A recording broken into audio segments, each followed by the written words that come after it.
Chapter 16. In the 36th year of the reign of Asa, Baasha, king of Israel, came up against Judah, and built Ramah, to the intent that he might let none go out or come in to Asa, king of Judah. Then Asa brought out silver and gold out of the treasures of the house of the Lord, and of the king's house, and sent to Benhadad, king of Syria, that dwelt at Damascus, saying, There is a league between me and thee, as there was between my father and thy father. Behold, I have sent thee silver and gold. Go, break thy league with Baasha, king of Israel, that he may depart from me.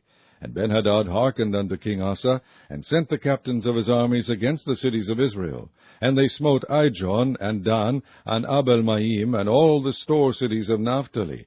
And it came to pass, when Baasha heard it, that he left off building of Ramah, and let his work cease. Then Asa the king took all Judah, and they carried away the stones of Ramah, and the timber thereof, wherewith Baasha was building, and he built therewith Geba and Mizpah. And at that time Hanani the seer came to Asa king of Judah, and said unto him, Because thou hast relied on the king of Syria, and not relied on the Lord thy God, therefore is the host of the king of Syria escaped out of thine hand. Were not the Ethiopians and the Lubims a huge host, with very many chariots and horsemen? Yet because thou didst rely on the Lord, he delivered them into thine hand. For the eyes of the Lord run to and fro throughout the whole earth, to shew himself strong in the behalf of them whose heart is perfect toward him. Herein thou hast done foolishly, therefore from henceforth thou shalt have wars.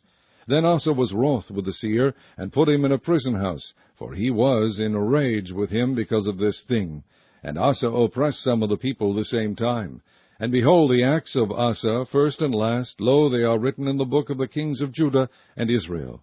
And Asa, in the 39th year of his reign, was diseased in his feet, until his disease was exceeding great. Yet in his disease he sought not the Lord, but to the physicians. And Asa slept with his fathers, and died in the 41st year of his reign. And they buried him in his own sepulchres, which he had made for himself in the city of David, and laid him in the bed which was filled with sweet odors and divers kinds of spices, prepared by the apothecary's art. And they made a very great burning for him.